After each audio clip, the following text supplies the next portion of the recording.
उम्मीद है सभी लोग स्वस्थ होंगे, मस्त होंगे और अपनी तैयारी अच्छे तरीके से कर रहे होंगे। तो आज की अपनी यह क्लास रहने वाली है, वह रहने वाली है सामाजिक विज्ञान की यानी एसएसटी की, जिसमें से आपके 60 क्वेश्चन पूछे जाएँगे सेकंड पेपर में। और अगर आपकी तैयारी बेहतरीन है तो आप 60 में से 55 से लेकर 60 क्वेश्चन भी अच्छी तरीके से कर सकते हैं। और आप लोग अधिकतर हार्ड क्वेश्चन के पीछे-पीछे भागते रहते हैं और जो आपके एग्ज़ाम में बहुत ही कम बनते हैं, यानी कि 20 से 25 ही बनते हैं 60 में से। बाकी आपके वही क्वेश्चन बनते हैं जो आप एनसीईआरटी में पढ़ते रहते हैं और आपके सामने आते-आते रहते हैं, लेकिन आप लोग फ़ोकस करते हैं सिर्फ़ हार्ड क्वेश्चन के ऊपर। तो आज की क्लास काफ़ी इंपॉर्टेंट रहने वाली है उन सभी लोगों के लिए जिनको सेकंड पेपर में सामाजिक विज्ञान का पेपर देना है। तो सभी लोग एक बार सेशन को शेयर कर दीजिए और वीडियो को लाइक कर लीजिए। चैनल से नए जुड़े हैं तो चैनल को सब्सक्राइब जरूर करिएगा, क्योंकि आपके लिए यहाँ पर रोज एक एसएसटी की क्लास रहने वाली है। पहला क्वेश्चन आपके सामने है, निम्नलिखित में से कौन सा एक गैर भारतीय धर्म है? आपको बताना है। यहाँ पर 4 धर्मों की बात की गई है, बौद्ध धर्म, जैन धर्म, यहूदी धर्म और हिंदू धर्म। इनमें से वह धर्म कौन सा है जो गैर भारतीय है, यानी कि भारत का नहीं है? तो इस क्वेश्चन का जो सही आंसर रहने वाला है वह है ऑप्शन नंबर सी। क्या है? जो गैर भारतीय धर्म है वह है यहूदी धर्म। जिन लोगों ने ऑप्शन नंबर सी किया है उनका सबका बिल्कुल यहाँ पर सही हो जाएगा। आप लोग अपनी कॉपी के ऊपर 1 से लेकर के 25 तक के नंबर नोट कर लीजिए, क्योंकि हम लोग 25 क्वेश्चन करने वाले हैं और आपको अंत में बताना है कि कितने क्वेश्चन आपके सही निकले 25 में से। अगला क्वेश्चन सभी लोग पढ़िए और आंसर कीजिए। लिखा है, चंद्रगुप्त के मंत्री कौटिल्य उनके महान ग्रंथ डॉट डॉट के कारण बहुत प्रसिद्ध थे। आपको बताना है कि जो कौटिल्य थे वह किस ग्रंथ के कारण प्रसिद्ध हुए थे? कामसूत्र, अभिज्ञान शकुंतलम, अर्थशास्त्र या फिर मनुस्मृति। तो बहुत ही आसान क्वेश्चन है और इसी प्रकार के क्वेश्चन कई सारे आपके एग्जाम में बनेंगे और आप लोग सही करके आएंगे अगर नियमित रूप से अपनी प्रैक्टिस जारी रखेंगे। इस क्वेश्चन का सही आंसर हो जाएगा ऑप्शन नंबर सी। कौटिल्य किसके लिए प्रसिद्ध थे? अर्थशास्त्र के लिए प्रसिद्ध थे, यानी ऑप्शन नंबर सी इसका बिल्कुल सही आंसर हो जाएगा। अगला क्वेश्चन है क्वेश्चन नंबर 3। लिखा है, पानीपत का प्रथम युद्ध निम्नलिखित में से किनके मध्य हुआ था? तो आप लोगों को ये पता भी हो, पानीपत का प्रथम युद्ध निम्नलिखित में से किनके मध्य हुआ था? राणा सांगा और बाबर के बीच, या फिर इब्राहिम लोदी और बाबर के बीच, या फिर कुतुब खान और राणा सांगा के बीच में हुआ था, या फिर अकबर और राणा सांगा के बीच में हुआ था? तो क्वेश्चन नंबर 3 का सभी को आंसर बताना है। सही आंसर क्या हो जाएगा? इसका सही आंसर हो जाएगा ऑप्शन नंबर बी। पानीपत का प्रथम युद्ध हुआ था इब्राहिम लोदी और बाबर के बीच में। ऑप्शन नंबर बी यहाँ पर बिल्कुल सही आंसर हो जाएगा। अगला क्वेश्चन है क्वेश्चन नंबर 4। लिखा है, भारतीय रक्षा बल के सुप्रीम कमांडर कौन है? प्रधानमंत्री, रक्षा मंत्री, राष्ट्रपति या फिर सेना प्रमुख? आपसे पूछा गया है कि भारतीय जो रक्षा बल हैं उनके प्रमुख सुप्रीम कमांडर कौन होते हैं? चाहे वो आपकी थल सेना हो, जल सेना हो, वायु सेना हो, तीनों के जो प्रमुख होते हैं वो कौन होते हैं? राष्ट्रपति होते हैं। यानी ऑप्शन नंबर सी आपका बिल्कुल सही होगा।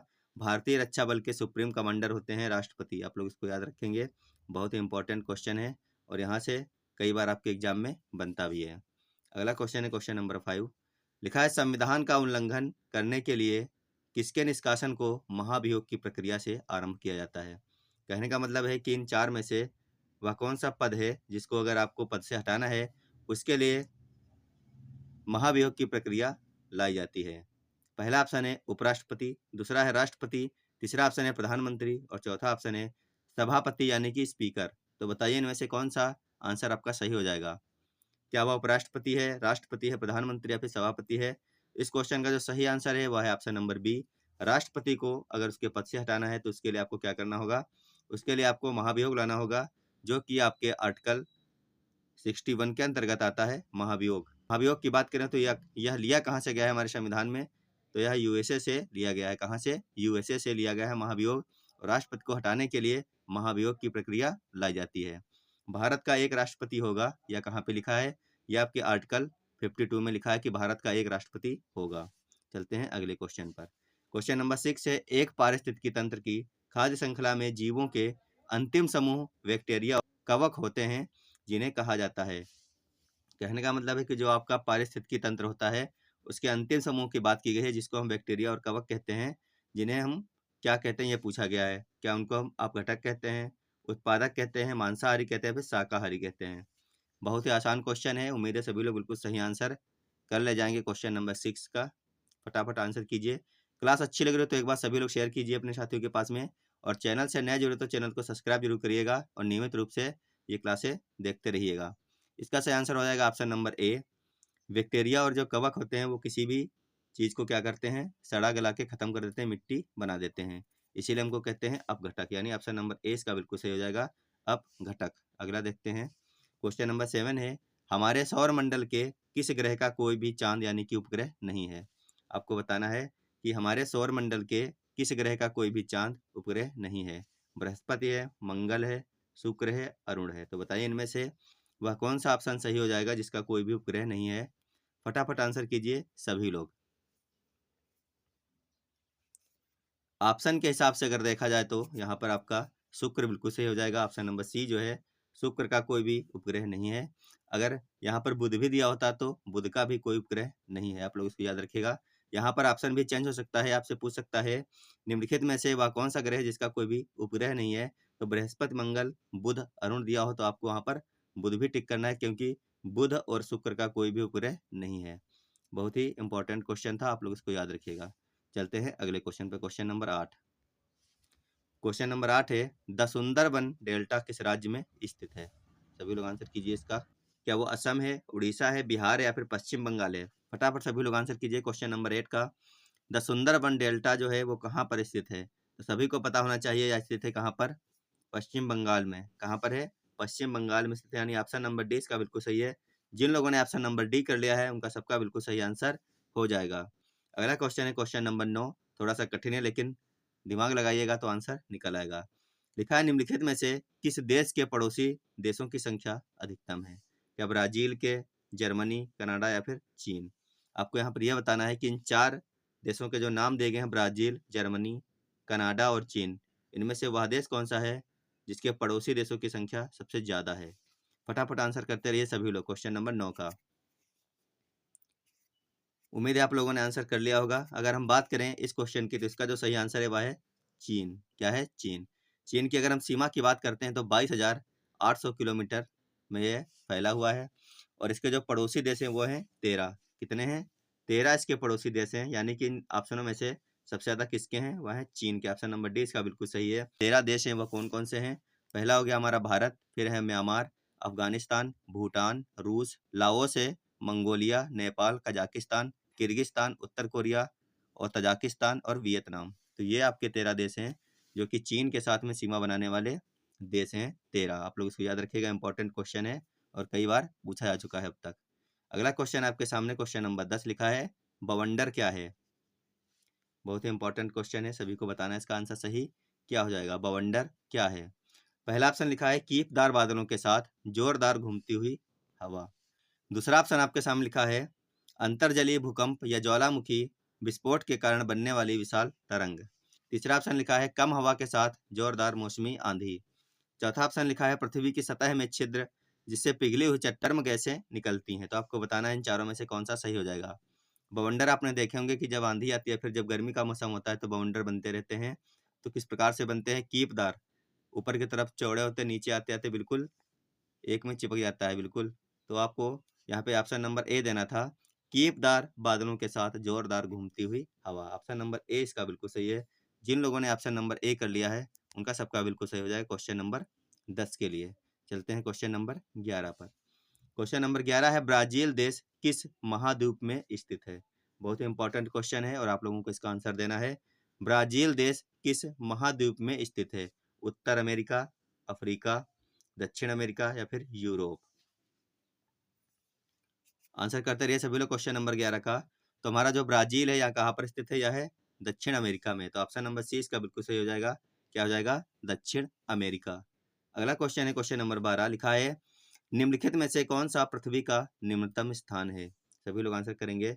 कौन सा निम्नतम स्थान है, डेथ वैली है, कैस्पियन सागर है, मृत सागर या फिर सुंदरबन डेल्टा है। बहुत अच्छा क्वेश्चन है और सभी लोग इसका आंसर कर ले जाएंगे। फटाफट आंसर कीजिएगा। निम्नलिखित में से कौन सा पृथ्वी का निम्नतम स्थान है। तो इसका सही आंसर हो जाएगा ऑप्शन नंबर सी। क्या होगा, मृत सागर हो जाएगा। जिन लोगों ने ऑप्शन नंबर सी किया था उनका सबका बिल्कुल सही हो जाएगा। अगर हम गर्त की बात करें, निम्नलिखित में से कौन सा पृथ्वी का गर्त है, तो वहां पर आपको आंसर देना है मेरियाना ट्रेंच। क्या हो जाएगा, मेरियाना ट्रेंच, जो कि प्रशांत महासागर में स्थित है। चलते हैं अगले क्वेश्चन पर, क्वेश्चन नंबर 13 लिखा है, भारत में दोबारा चीता लाने के लिए राष्ट्रीय बाघ संरक्षण अथॉरिटी निम्नलिखित में से किस देश से चीता लाने की योजना बना रही है? चीता आ भी चुके हैं। ये क्वेश्चन जब बना था, जब चीता लाने की योजना बन रही थी। हो सकता है दोबारा भी यही क्वेश्चन बन जाए कि कहाँ से चीता लाए गए थे। आपको ये बताना है। ईरान, नामीबिया, मेक्सिको या फिर रूस। तो बताइए कहाँ से चीता लाए गए हैं। क्वेश्चन नंबर 13 का सभी लोग आंसर कीजिए। एक बार क्वेश्चन को आराम से पढ़िएगा, समझिए और आंसर कीजिए। काफी हाईलाइट किया गया था इन चीतों को। इसका जो सही आंसर हो जाएगा वो हो जाएगा ऑप्शन नंबर बी। ये लाए गए थे नामीबिया से। कहाँ से लाए गए थे? नामीबिया, यानी ऑप्शन नंबर बी इस क्वेश्चन का बिल्कुल सही है। जिन लोगों ने भी ऑप्शन नंबर बी कर लिया उनका सबका बिल्कुल सही हो जाएगा। अगला क्वेश्चन है क्वेश्चन नंबर 14। लिखा है भारतीय संविधान की उद्देशिका में न्याय शब्द के निम्नलिखित में से किस रूप का उल्लेख नहीं है? बहुत ही अच्छा है। यहाँ पे पूछा गया है उल्लेख नहीं है।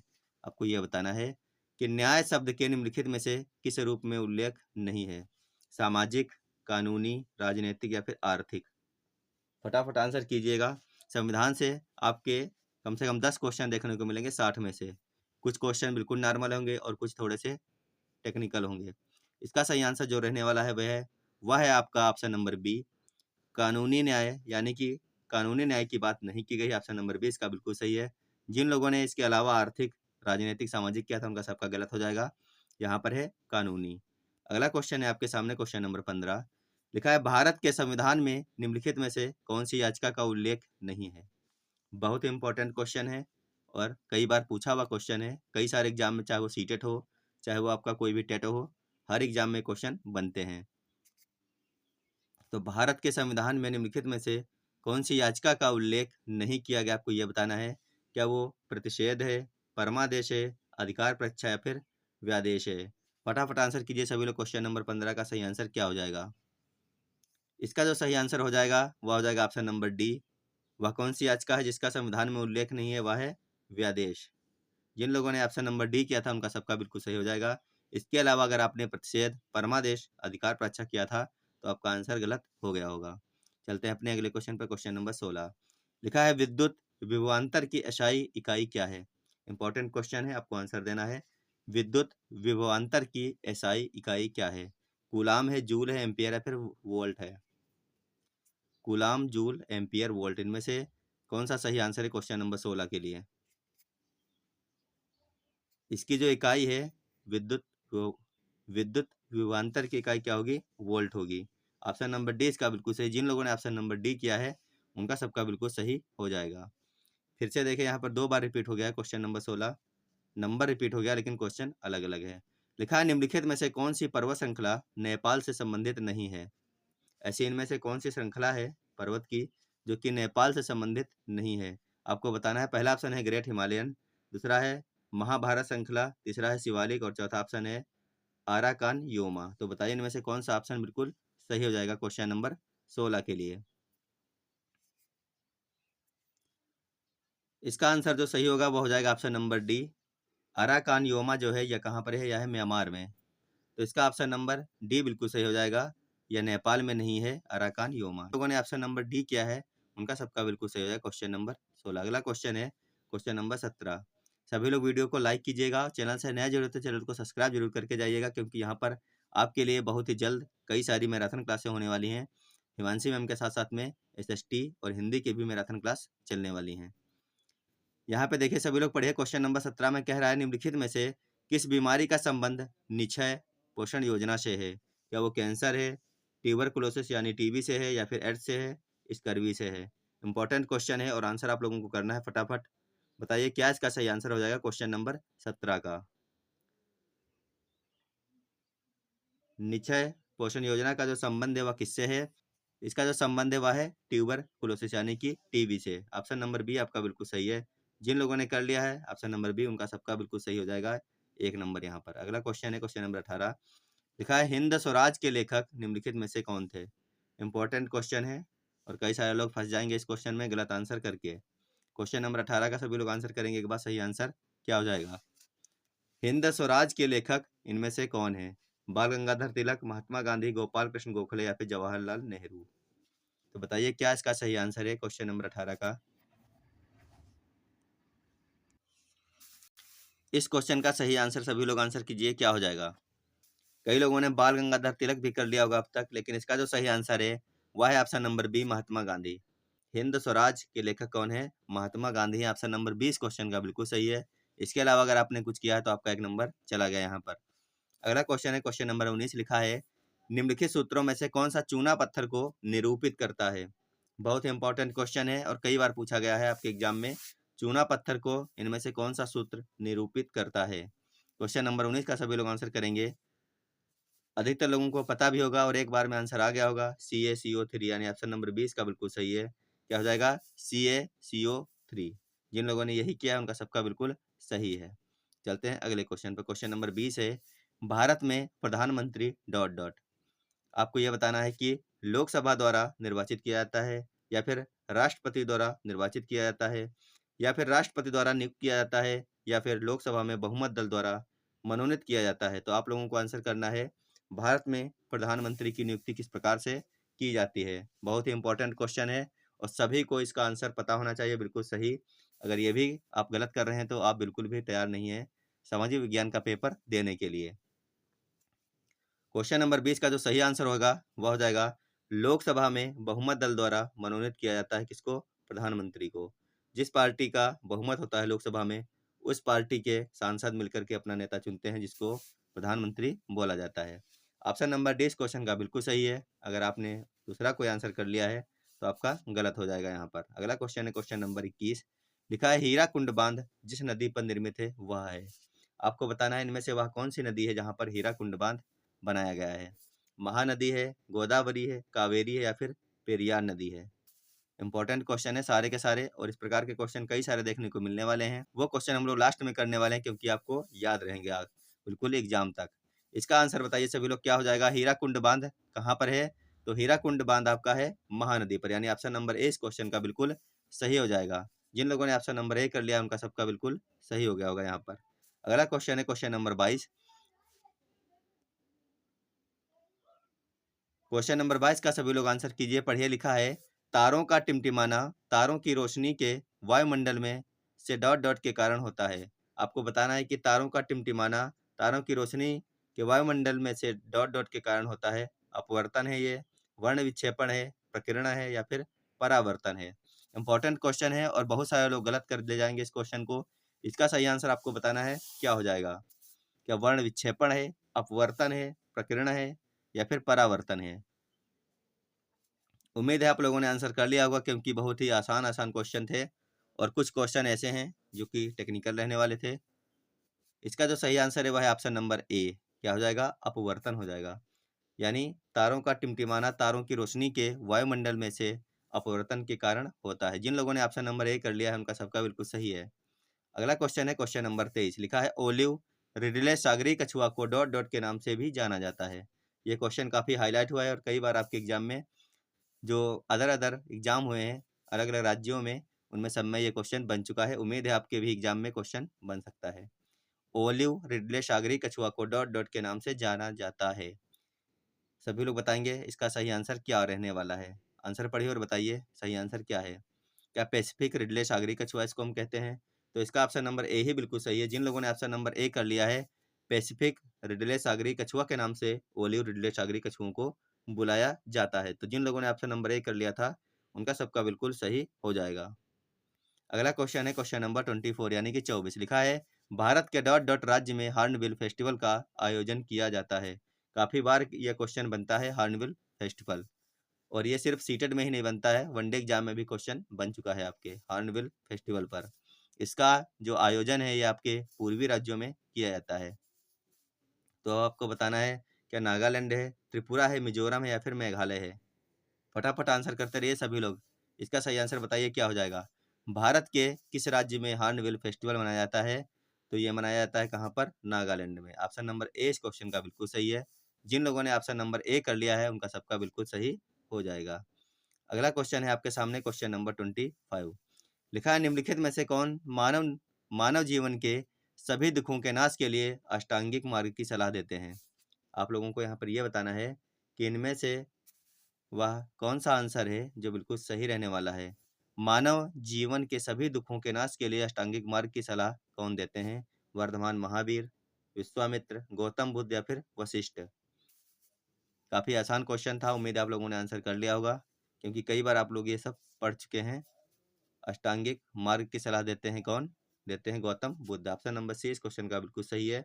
उम्मीद है आप लोगों के 25 में से कम 22 या फिर 23 क्वेश्चन भी सही निकले होंगे।